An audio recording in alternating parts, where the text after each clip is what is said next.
Good afternoon. The time take six. If you've been with us before, you know this is when we get together after our new newscast and tell you what we're working on that you'll see later coming up on News 6. And you probably noticed I'm not in the newsroom where I often am during Take 6. Today, I'm at the Brevard Zoo, and we're checking in with BAC, the Brevard Achievement Center. You may recall last June, we showed you their story in our Getting Results Award segment.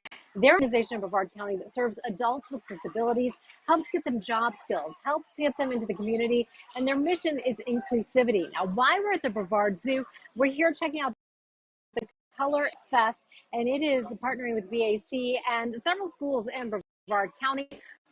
So over 3 days, 1,100 students will come here, visit immersive art stations, and so we'll have more on that story for you coming up in a few weeks. I can tell you, I'm going to pull this over really gently. I don't want to. This is a windsock, and this is a very important component of our story. So we'll tell you more about that coming up in a few weeks. But what we are talking about today, today we are kicking off our initiative, WKMG Hits the Road. Now, if you haven't been with, may not know, this is where we really drill down into a particular zip code. So our stories today on 32825 begin airing this afternoon, and we are starting with News 6 investigator Erik Sandoval. And one key component to this, Erik, is that we ask our viewers, hey, what do you want us to know about your neighborhood? What are the problems? What are the good things? What can we do to help serve you in this zip code? And you got a lot of responses to this, Erik. And so you were talking about the problem of homelessness. Yeah, we heard from a lot of people about the homeless issue in the 32825 zip code. If you don't know where the 32825 zip code is, it's basically East Orange County, the Dean Road, uh, Colonial down to Lake Underhill, that section of Orange County. So we put out the call, 32825, what is happening in your community? So many people reached out and said, I am seeing so many homeless camps on the side of the road.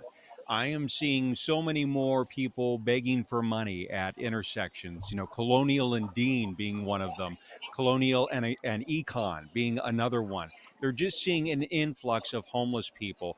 This is Econ right here. And, we just had to pan over and you just see them right there. A whole bunch of people in the woods, just popping a tent and just calling that home for right now. So we asked, what can be done about it?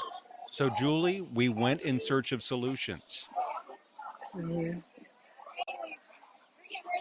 And I mean, I know that you talked to some people at a homeless resource center there in that zip code. There is only one in that zip code, if I'm not mistaken, correct? That's right, Julie. And it's only a day drop-in center. It's not Hmm. an overnight shelter. So, that is part of the issue. There's really no place for these people who have found themselves without a permanent home to lay their head.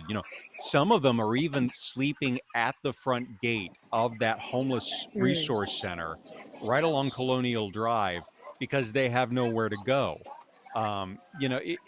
You may be wondering why are people, not even going to the overnight shelters in downtown Orlando. Well, there's not enough beds in downtown Orlando.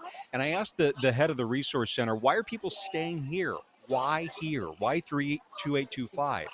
And she said so many people were left homeless, evicted from their homes. They lived in the 32825 zip code, in the apartments, Mhm. in, their homes. And just the Mhm. turbulence that we have seen in the economy over the last few years, they may Mhm. have been forced out of their homes, but they don't want to leave this area. This is their home. So Yeah. again, we went in search of solutions. I don't want to, spoil the story for you, but we went in search. Suffice it to say, there's things in the works, but there's no silver bullet to this issue. Right. Well, and I like that you point out the in search of solutions because, we ask people, what do you want us to cover? What are the problems there? And so instead of just saying, hey, this is a problem and leaving, Right.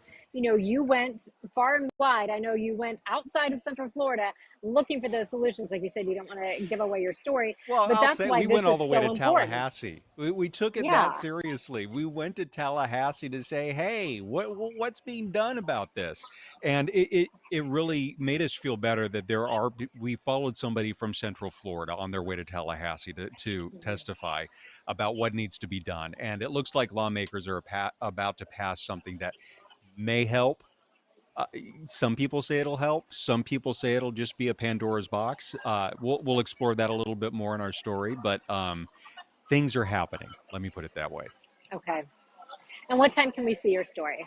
Our story airs at 5 o'clock tonight. We're really Okay. excited with it. WKMG hits the road. When we first were introduced to this topic, I think a lot of us were going, okay, how are we going to do this? But you know what? Right. It has been, number one, so much fun. But number two, Hmm. it's really made us dig deep into certain neighborhoods where we have a lot of News 6 viewers and a lot of viewers on, Yes. News 6 Plus and clickorlando.com. This has been a really, really neat experience. And I think we're just going to grow from here. Yeah. Yeah, and what's great about it is we're not just coming in and leaving. We now, Right. people know who to contact, and we're going to stay on top of these issues. This is not just a day or a week. Like, we're going to see all this through. So I think that that's what's really great as we continue to serve our different communities. Absolutely, Julie. All right, Eric, we're looking forward to seeing your story tonight at 5. Thank you so All right. much. We'll see you then. You can probably see from around me at the Brevard Zoo, it is a beautiful day, but we always like to get a check of your forecast. So we'll take a look at the next 7 days. It is really warming up out here today. We're going into the 80s today, 84 for our high. Now, overnight tonight, we go down into the low 60s, back into the 70s tomorrow. Now, we are tracking a front that will come through for the weekend. I want to point out that although you see those rain chances coming into the picture, and sticking around through the weekend and even into Monday, this is not a total washout for your weekend. On Saturday, we're talking about 30% chance of showers, better chance of a few thunderstorms on Sunday, 50% and a high of 81. Then Monday, 40% chance of rain, upper 70s. And then Tuesday, still keeping some showers in there. Chief meteorologist Tom Sorrells will have the full breakdown on all of this for you and the timing. It's always nice to look ahead to the weekend, so he'll be doing that for you on News 6 starting at 4. Lisa Bell, Ginger Gatson, and I will see you on News 6 at 4 as well. We're going to finish what we're working here at the zoo. I have to show you. I couldn't come to the zoo and not get this giant bag of popcorn. I got people with it, and I thought I just cannot. I can't do it. So this has been delicious. So I have that. We've seen some meerkats. We've seen all sorts of animals. So we're going to finish up our actual job too, instead of just looking at animals. And we will see you at 4. Thank you so much for stopping by. If you have any questions or comments for us at Take 6, head to clickorlando.com/take6. Let us know what's on your mind, and I'll see you at 4.